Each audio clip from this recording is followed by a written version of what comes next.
4. Donkey smiled at the children and shuffled over to whisper to Shrek. Why are you changing the story so much, Shrek? The kids like the one they know. Who's changing the story? Shrek snapped. This is how it happened. Donkey shook his head. Oh, really? That's not the way I remember it. I mean, I'm as willing as the next donkey to accept a few differences here and there, but I definitely don't remember any parole officer. Okay, Donkey, Shrek grinned. Now let's just say I'm taking artistic license. I believe that's license. Donkey corrected him. I know that. I was making an ogre joke. Shrek smiled, pleased with himself. Yeah, sure, whatever. Donkey mumbled as he returned to his seat. What happened next, Shrek? The little bear asked. Shrek scratched his head and continued. Years passed and the 4 fairies raised Prince Rose to be a sweet, bulgy-eyed, flat-nosed young lady.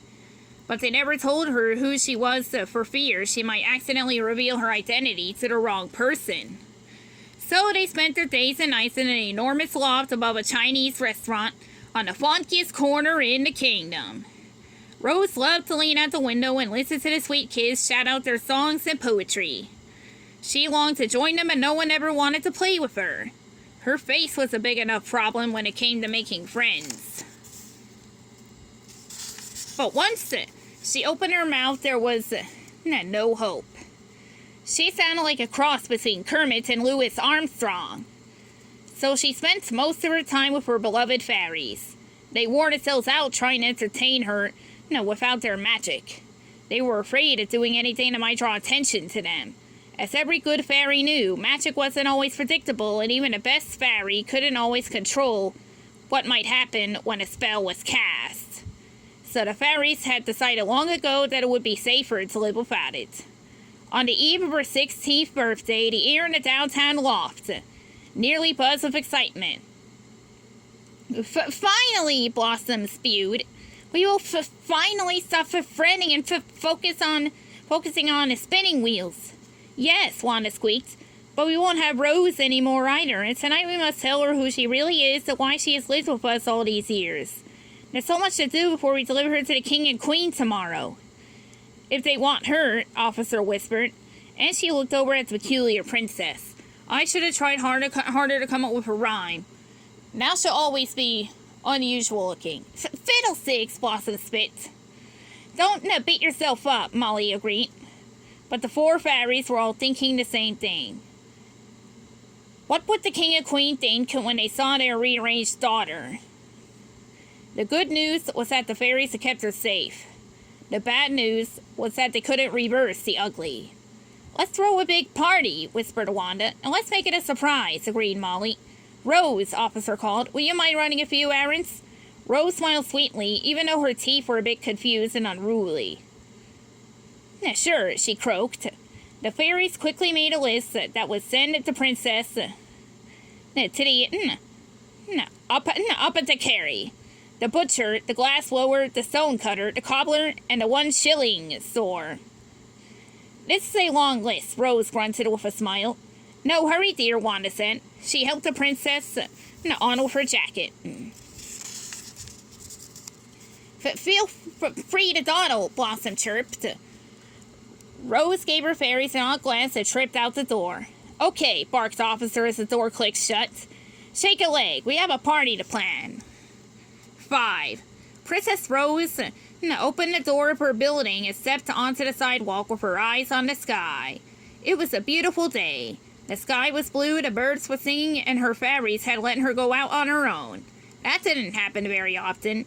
She could feel the rhythm of the street coming through her very large feet. Her legs carried her along in a bebop beat. Soon, as often happened, she started hearing rhyming words in her head. Her fairies had always told her she wasn't musical. Maybe that was true. She couldn't sing a note, and what she heard in her head wasn't really a song, but she definitely had rhythm and a hard-driving beat. You could call me Rose, 'cause that's my name. They say I'm a princess, but I think that's lame. Never seen a princess with a face like mine, but that's okay with me, 'cause I look just fine. Rose smiled. She liked her rhyme, but she also smiled because what she said was true. She really did think that she looked just fine. It wasn't important that other children always kept their distance. She had her fairies and the little animals that she befriended. Just then, a mouse skittered across her path. Rose giggled. "Hey, little thing, don't be afraid," she croaked. The mouse stopped and looked up at her. It cocked its head at the curious sound of her voice. Rose reached down and stroked its head before continuing on her way. A pigeon fluttered by. She gargled a giggle and brushed its tail feathers gently. "It's a beautiful day and I'm out of the house. Got my crew here with me, a pigeon and a mouse. Don't ask me what I wish for. If I had to make a wish, 'cause there's nothing else I want except my true love, Princess Kish." "Well, if I can't make it rhyme, I must not want it that bad," she laughed as she talked to the pigeon.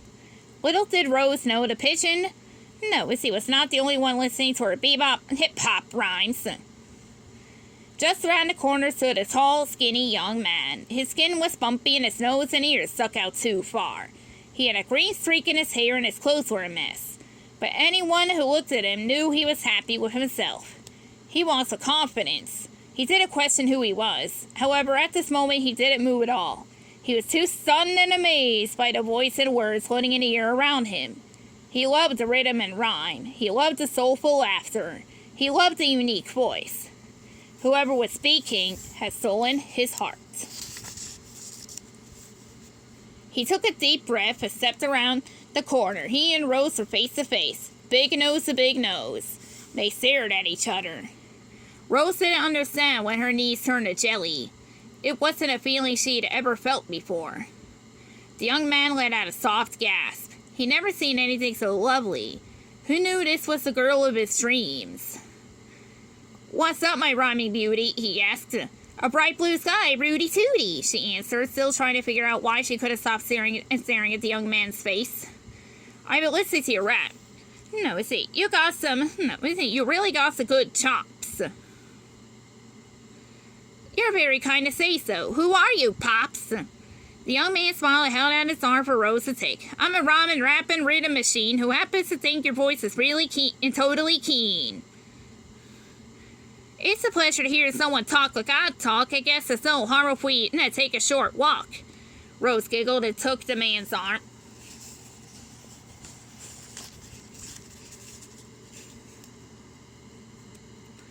The young man laughed and said, "I want to show you all my favorite places, the river, the stable, the great carriage races."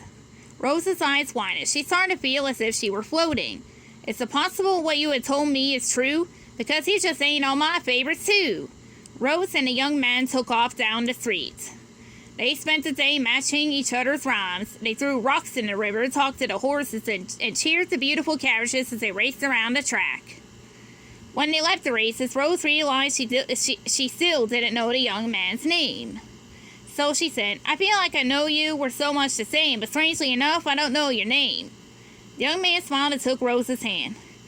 "I got a name, that's for sure. Folks call me Little Phil. But say that I'm your prince and I'll say, my heart be still. For if you do, then when we kiss, and I promise that we will, we'll be happily ever after and life will be a thrill."